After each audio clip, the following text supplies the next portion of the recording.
تو ان کی آواز بالکل ویسے ہوتی ہے جیسے کوئی باقاعدگی سے دروازے پر دستک کر رہا ہو. ٹک ٹک ڈگ ڈگ ڈگ ڈگ ڈگ ڈگ ناکنگ.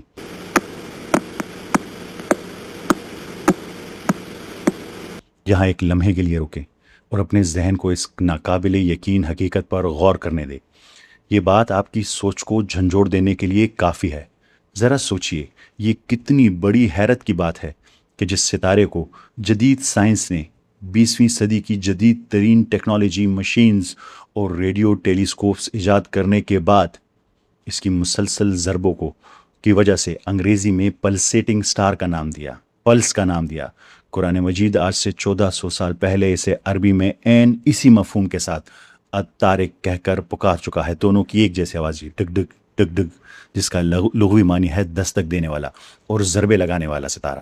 بالکل وہی حقیقت اور بالکل وہی نام جو جدید فلکیاتی سائنس نے 1400 سال کے بعد آ کر دریافت کیا. یہ کوئی عام بات نہیں ہے.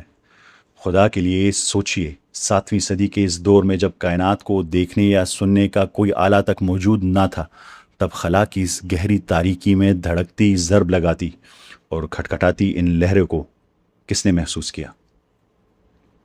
اب مزید حیران ہونے کے لیے تیار ہو جائیں. قرآن کریم صرف کھٹکھٹانے کے ذکر پر نہیں رکتا، صرف طارق کے ذکر پر نہیں رکتا. آیت نمبر 3 واضح کرتی ہے کہ یہ ستارہ کس قسم کا ہے. النجم الثاقب. عربی میں لفظ ثاقب یعنی سے کاف بے کے دو بہت گہرے اور بنیادی معنی ہیں. پہلا معنی ہے انتہائی شدت سے چمکنے والا، اور دوسرا لغوی معنی ہے سوراخ کرنے والا، چیر دینے والا یا ڈرل کرنے والا، یعنی سوراخ کر دینا. یہاں آپ کو ایک لمحے کے لیے رک کر خود سے ایک سوال پوچھنا چاہیے. آخر کیوں قرآن کریم نے ایک ستارے کو بیان کرنے کے لیے اتنے عجیب، اتنے ہیبت ناک اور کائناتی الفاظ کا انتخاب کیوں کیا؟ اسے انتہائی شدت سے چمکنے والا اور زمان و مکان کو چیر دینے والا کیوں کہا؟ ذرا آنکھیں بند کر کے تصور کیجئے آج سے 1400 سال پہلے عرب کے ریگستان میں بیٹھے ان لوگوں پر کیا گزری ہوگی جب انہوں نے پہلی بار کلام الہی سے یہ الفاظ سنے ہوں گے. یہ الفاظ اتنے گہرے اور سائنسی لحاظ سے اتنے پیچیدہ ہیں کہ آج کے اس جدید دور کا عام انسان بھی اسے آسانی سے ہضم نہیں کر سکتا. تو 1400 سال پہلے کے انسان کے لیے تو خلا میں سوراخ کرنے والے ستارے کا تصور ہی انسانی عقل سے یکسر باہر تھا. لیکن آج جب آپ اس کی سائنسی حقیقت سنتے ہیں، جب یہ پوری سائنسی حقیقت کھل کر آپ کے سامنے آتی ہے، تو انسان بے اختیار پکار اٹھتا ہے اللہ اکبر، اور دل بے ساختہ یہ چاہتا ہے کہ اس کائنات کے خالق کی اس بے پناہ عظمت اور علم کے سامنے سیدھا سجدے میں گر جائیں. تو آئیں اور اس کی سائنسی وضاحت کو سمجھیں، خاص کر اس لفظ ثاقب کی. جدید سائنس کے مطابق ثاقب کے دو معنی مکمل طور پر پلسر ستارے پر فٹ بیٹھتے ہیں. پہلا معنی جو ثاقب کا ہے وہ ہے انتہائی چمکدار. آپ کو لگتا ہوگا کہ ہمارا سورج بہت چمکدار ہے، لیکن پلسر ستارے کی چمک کا اندازہ لگانا انسانی عقل سے باہر ہے. اسے یوں سمجھیں کہ اگر ہمارے سورج کی روشنی ایک چھوٹی سی ماچس کی تیلی ہے، تو پلسر ستارہ کسی کرکٹ اسٹیڈیم کی سب سے طاقتور فلڈ لائٹ ہے. مثال کے طور پر کریب پلسر لے لیں. کریب پلسر نامی ستارہ ہمارے سورج سے 75,000 گنا زیادہ چمکدار ہے. یہ ستارہ حجم میں صرف ایک عام شہر جتنا ہے، یعنی سورج سے بہت چھوٹا، لیکن اس کی روشنی ہمارے سورج کو بھی مات دے دیتی ہے. یہ تاریکی کو چیر دینے والا ایک انتہائی چمکدار ثاقب ستارہ ہے. اب دوسرا معنی ثاقب کر لیں جو ہے سوراخ کرنا. پلسر دراصل مرتے ہوئے بڑے ستاروں کا ایک کثیف، ایک ڈینس حصہ ہوتے ہیں. ان کا وزن اتنا زیادہ ہوتا ہے کہ اگر آپ پلسر ستارے کا صرف ایک چینی کے دانے یعنی شوگر کیوب جتنا حصہ لیں تو زمین میں اس کا وزن 1 ارب ٹن ہوگا.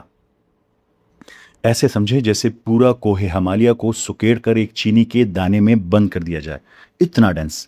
اس بے پناہ وزن کی وجہ سے اس کی gravity fabric of space time کو شدید کھینچ لیتی ہے، اور جب یہ ستارہ ارد گرد سے مزید ماس کھینچتا ہے تو یہ اپنے ہی بوجھ تلے دب کر زمان و مکان کی اس چادر میں لفظی طور پر ایک سوراخ کر دیتا ہے، جسے ہم آج سائنس کی زبان میں بلیک ہول کہتے ہیں، یعنی سوراخ کرنے والا ستارہ. جس کا مطلب ہے کہ ثاقب کے دونوں معنی پلسر سٹار کی تفصیل پر پوری طرح فٹ بیٹھتے ہیں. ایک ستارہ جو کھٹکھٹاتا ہے یعنی طارق، جو سورج سے ہزاروں گنا زیادہ چمکدار ہے اور جو زمان و مکان میں سوراخ کر دیتا ہے یعنی ثاقب۔ اب واپس آتے ہیں جان ڈرکنگ کے اس دعوے کی طرف کہ قرآن کریم پرانی کتابوں کی کاپی ہے۔ کاپی کرنے کا ایک بہت سادہ سا اور منطقی اصول ہے۔ آپ صرف وہی چیز کاپی کر سکتے ہیں جو پہلے سے کہیں موجود ہو۔ فرض کریں اگر ایک طالب علم امتحان میں نقل یعنی کاپی کرتا ہے تو اپنے ساتھ بیٹھے طالب علم کے پیپر سے نقل کرے گا، لیکن اگر پوری کلاس کو ہی اس سوال کا جواب نہ آتا ہو تو نقل کیسے کرے گا؟ پھر تو نقل کا کوئی ذریعہ ہی نہیں۔ جب قرآن کریم نازل ہو رہا تھا اس وقت دنیا میں علم کے بڑے مرکز موجود تھے۔ آپ کو کیا لگتا ہے، کیا یہ بائبل سے کاپی کیا گیا ہے؟ بائبل میں ستاروں کا ذکر کئی بار آیا ہے، لیکن پوری بائبل میں کہیں بھی کسی ستارے کو دروازہ کھٹکھٹانے والا، ضرب لگانے والا یا سوراخ کرنے والا نہیں کہا گیا۔ کیا یہ ہندو ویدوں سے کاپی کیا گیا ہے؟ قدیم ہندو فلکیات کے زبردست ماہر تھے، لیکن اس کی کتاب میں بھی کھٹکھٹانے والے ستارے کا یا سوراخ کرنے والے ستارے کا کوئی وجود نہیں۔ کیا یہ زرتشتیوں کی اوستا یا یونانیوں سے کاپی ہوا ہے؟ یونانی اور رومی ستارہ شناس تھے، پارسی ستاروں کو روحانی جنگجو مانتے تھے، لیکن کسی کے پاس بھی سوراخ کرنے والے یا ضربے لگانے والے ستارے کا کوئی بھی سائنسی علم، کوئی بھی علم موجود نہیں۔ 7ویں صدی سے پہلے کی پوری انسانی تاریخ چھان ماریں، آپ کو روئے زمین پر کوئی ایک بھی ایسی مذہبی یا سائنسی تحریر نہیں ملے گی جس میں یہ علم موجود ہو۔ مزید یہ کہ پلسر ستارے انسانی آنکھ سے دیکھے ہی نہیں جا سکتے، آپ اسے انسانی آنکھ سے دیکھ ہی نہیں سکتے۔ انہیں دریافت کرنے کے لیے جدید ریڈیو ٹیلیسکوپ درکار تھی۔ 7ویں صدی کے عرب کے ریگستان میں موجود ایک انسان کے لیے یہ ناممکن تھا کہ وہ اپنی آنکھ سے پلسر کو دیکھ سکتا یا اپنے کانوں سے اس کی کھٹکھٹاہٹ سن سکتا۔ جب پوری دنیا رومیوں، ایرانیوں، ہندوستانیوں، یہودیوں اور عیسائیوں کو اس بات کا علم ہی نہیں تھا تو نبی کریم صلی اللہ علیہ وآلہ وسلم نے اس ناممکن اور غائب سائنسی علم کو کس طرح کتاب سے کاپی کر لیا؟ اگر قرآن کاپی شدہ ہے نعوذ باللہ، تو لائیے وہ اصل ماخذ، لائیے وہ سورس، ہمیں وہ مسودہ دکھائیے جس میں اس کھٹکھٹانے والے ستارے اور زمان و مکان کو چیرنے والے ستارے کا ذکر ہو۔ اگر آپ کے پاس یہ ثبوت نہیں ہے، اور یقیناً آپ کے پاس کبھی بھی نہیں ہو سکتا، تو آپ کا یہ کاپی پیسٹ کا دعویٰ جھوٹ اور جہالت کے سوا کچھ نہیں ہے۔ آپ کو منطقی طور پر یہ تسلیم کرنا پڑے گا کہ یہ کلام کسی انسان نے دوسری کتابوں سے کاپی نہیں کیا، بلکہ یہ سیدھا اس خالق کی طرف سے نازل ہوا ہے جس نے ان ستاروں اور اس کائنات کو پیدا کیا ہے۔ ثبوت پیش کرنے کی ذمہ داری اب آپ پر ہے کہ بتائیے یہ کہاں سے آیا۔ آپ سب کا بہت شکریہ، ملتے ہیں اگلی قسط میں۔ اللہ حافظ۔ اور اس قسط کو، اس ویڈیو کو شیئر کرنا مت بھولیے گا کیونکہ یہ آپ کی ذمہ داری ہے۔ اللہ حافظ۔